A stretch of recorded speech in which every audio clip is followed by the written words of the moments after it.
Hey everybody, JJ coming back to you here in the season of grunge music. It's funny how grunge music for some reason gets associated with like the fall, and I don't know why that is. It's just a weird thing. It might be larger than than what I'm thinking, but it definitely feels that way for some reason. Fall and grunge music seem to go together. So, welcome back or welcome to the channel. I've been down listening to some music and just going through different genres, and I haven't been doing a ton of playing lately, but I've been doing a lot of listening to music and just things I haven't listened to in a long time, and just got tired of listening to certain things over and over again through the summer. I had my summer playlist, and now it's onto different genres and different things, and an interesting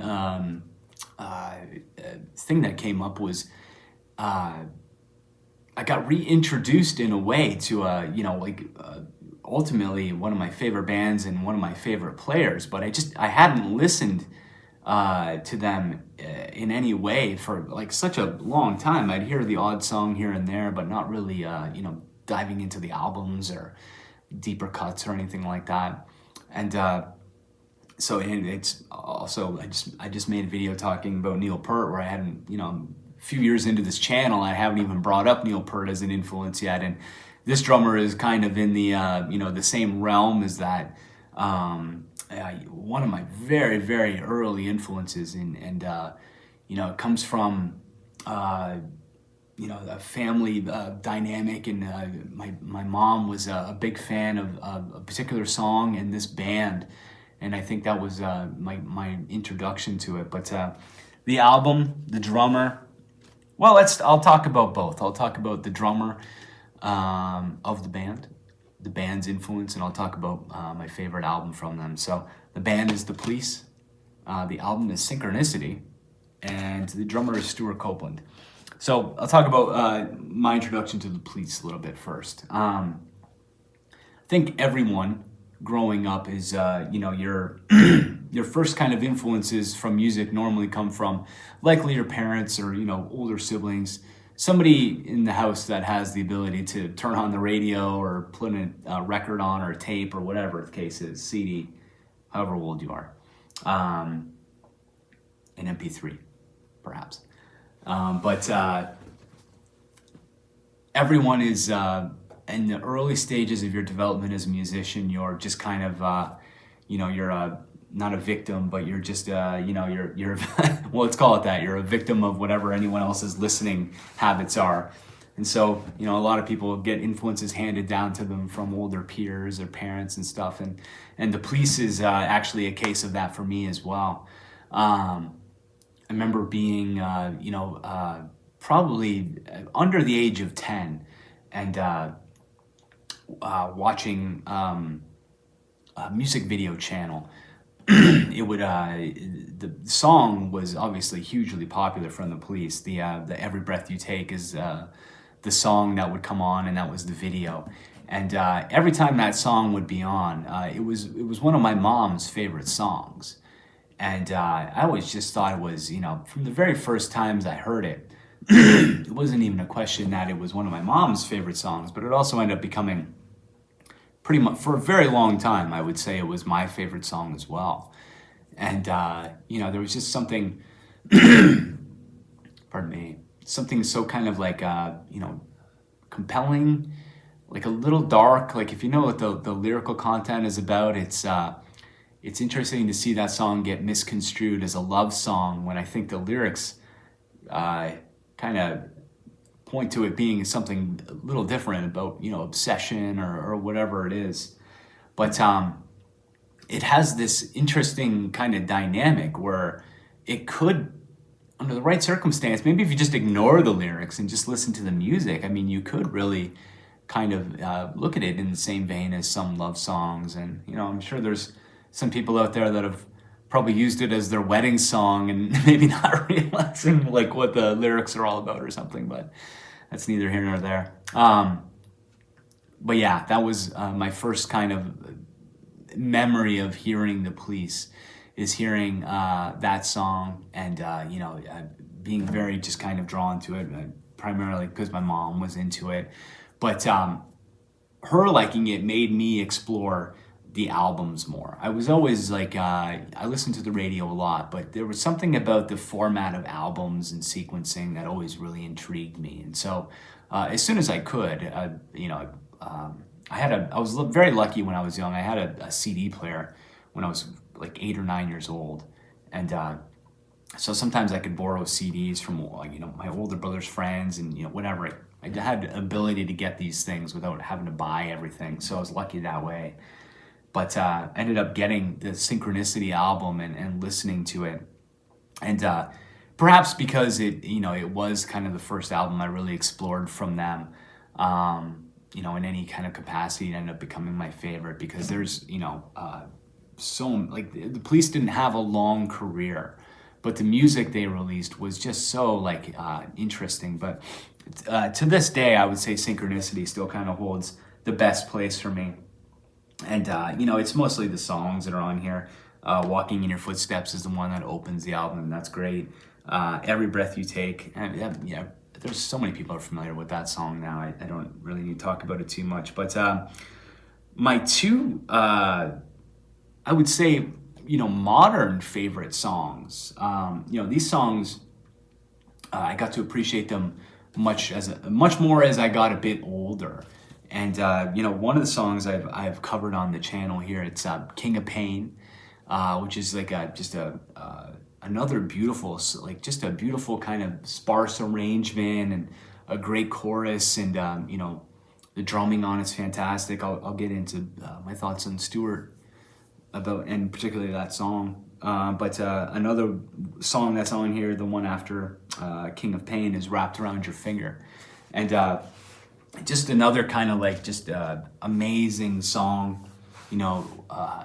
Such an endearing chorus, and I don't really know the lyrics that well to that song and what it pertains to, but it invokes a feeling of kind of relationships or perhaps happier times, things like that. That's at least what I take from it. And for anyone that's curious, there's actually something I'd always admired about the Police was that they were in the era of kind of post-punk and new wave and stuff like that. These guys were, a real band in the sense that they would have these sections where they would vamp. Like when they would play live, they weren't afraid to take chances, change arrangements, extend parts. Like they were fearless musicians when it came down to it. And I don't know if that's just this kind of F you attitude towards if that's the punk side of them kind of coming through, or they're just we do what we want sort of thing. And I always thought that was so cool in an era that was kind of not stagnant by any means, but these guys were just fearless when it came to pursuing their own idea.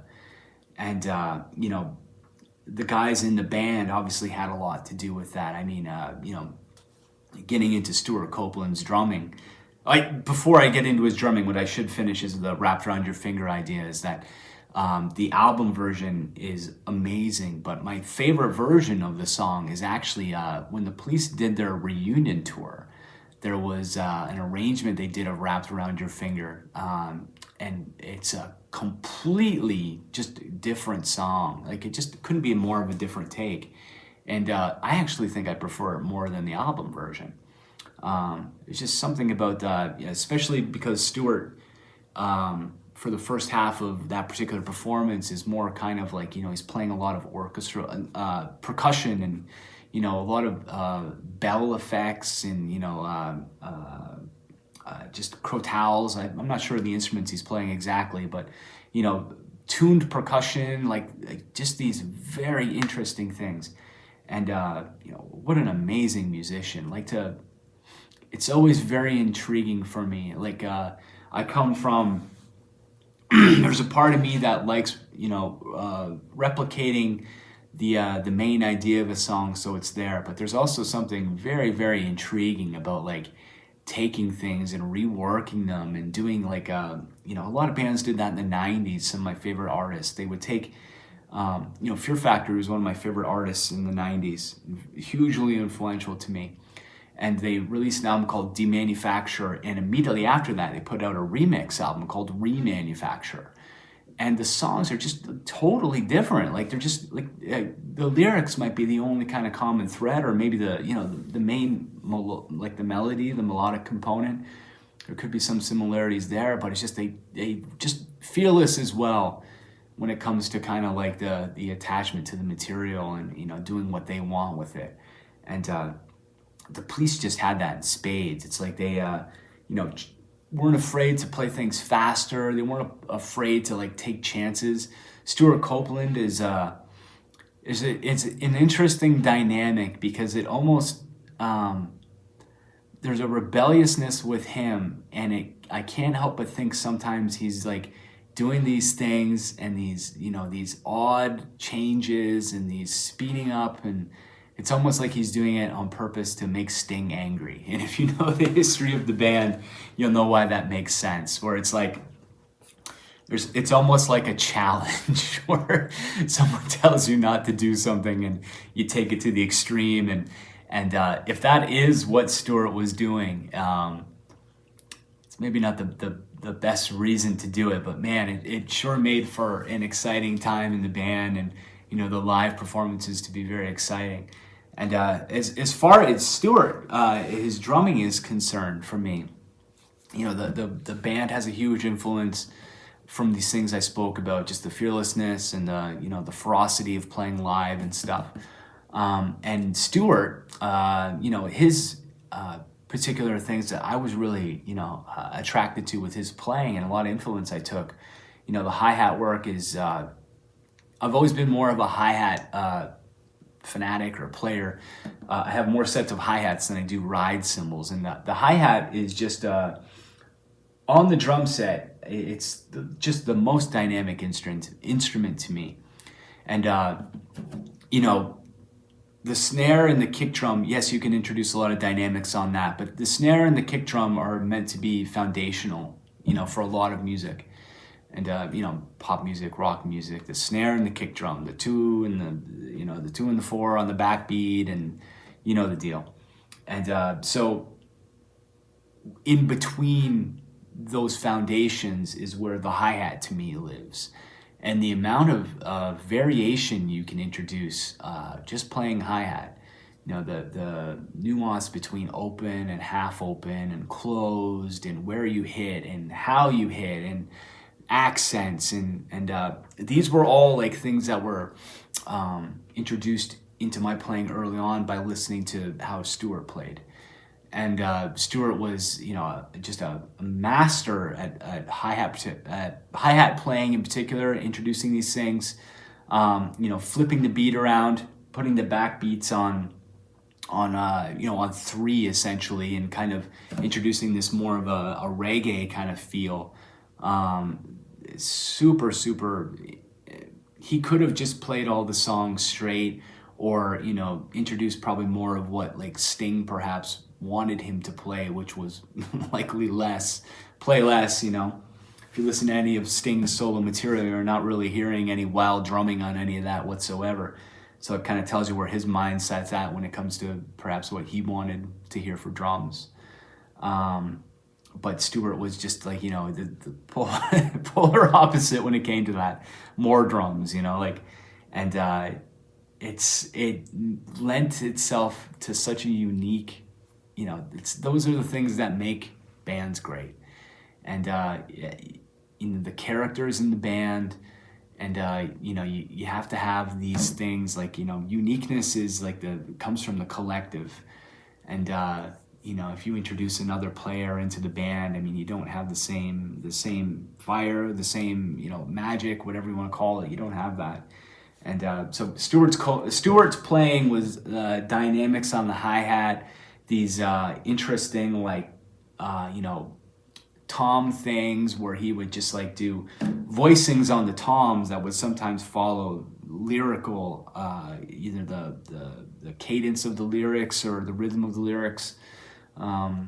just he would a lot of accents and a lot of just like sharp, like, just points of like, he would grab your attention with these accents that he would put in. And one of my favorite elements, another one of, he's not as well known for ride cymbal playing as I would say he is for his hi-hat, but his ride cymbal playing is very, very unique in the way that it's not like, straight eighth notes or 16th notes. Like he does these very kind of like, maybe they're off the cuff. He could be improvising on a lot of it when he plays live.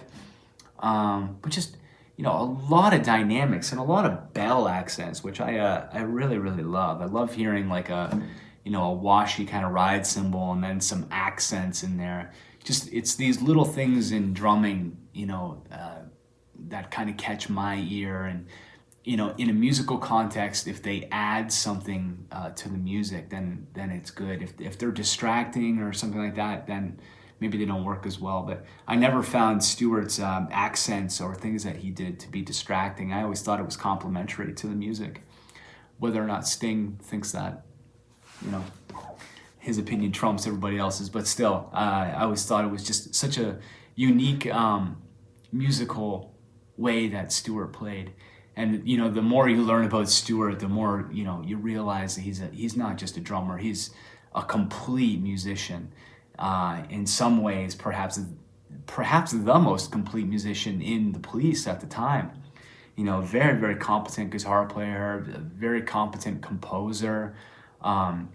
His knowledge of just instruments that just African instruments and rhythms and things like that is just amazing. There's a solo album or a album that Stewart released in the 80s called The Rhythmatist, which was really amazing. It's not a Police album by any means, but it's a peek into Stewart's brain when it comes to things. And he's composed for a lot of movies and things like that as well, probably some TV shows, but like just an amazing musician. And one of my early influences as well, like when it came to just drumming and his energy, and it was so fun to watch. And like to see a guy playing traditional grip and hammering the snare drum the way he does, and getting the kind of volume that he does, which is incredible. And again, like the Tom Apaiste thing, he's another guy that was back in the 80s, he was using the root cymbals from Paiste, and it was, it seems like a weird stretch that now they're considered like a heavy metal cymbal almost, but to see a guy like him using it, those loud cymbals in what can sometimes be considered a pretty delicate musical situation is very interesting to me, and kind of shows his leanings more into the punk and hardcore and stuff like that was going on at the time. So, Sting, not to harp on Sting, but I mean, I've seen so many interviews with him where, he was just always, all over Stewart Copeland many, many times over his drumming or, too much drumming or things like that. But, I think that's a case of more is more, like, it's such a unique identity, and it's very easy to tell Stewart when he's able to play how Stewart plays. I think he's super identifiable. He's one of those drummers that's kind of larger than just the instrument. Like he's known outside of that as like with the composing and things like that. And he just has such an appreciation for music as well. And it's something I remember finding it so endearing that Stewart, he's obviously in fairly old man now, but even 20 years ago he was still looking for new music. And I remember right around the time when Slipknot was a relatively new act, and Joey Jordison was kind of making the rounds as the hot new young drummer, or one of them of the time. I remember reading an article in Modern Drummer where Stewart was talking about being influenced by Joey's playing and how just wonderful of a player he was. And Stewart started working on double bass, which is like, you know, to throw you for a loop isn't like the way to think about it, because it's a full circle moment. You know, I was probably in my early 20s reading that, and you know, to see one of my influences, like young modern player, be referenced by one of my very early influences was really cool. It's like a, you know, yeah, full circle moment, more or less. You know, and it was always cool that Stewart recognized like some of the younger players and gave them their just due. And similar to Stewart, Joey had, you know, a very kind of unique voice in his band as well, and you know, just kind of had their own way of going about things. And you could have played the songs more straight with the Police or Slipknot. You could say that about both, but you know, the songs are just like, they don't have the same magic or je ne sais quoi. Like, they don't have the same whatever it is without, you know, those guys being in the band. And you know, so yeah, another long video talking about somebody, but Stewart, even to this day, I you know, will sit down and listen to some of the albums I don't listen to as often from the Police.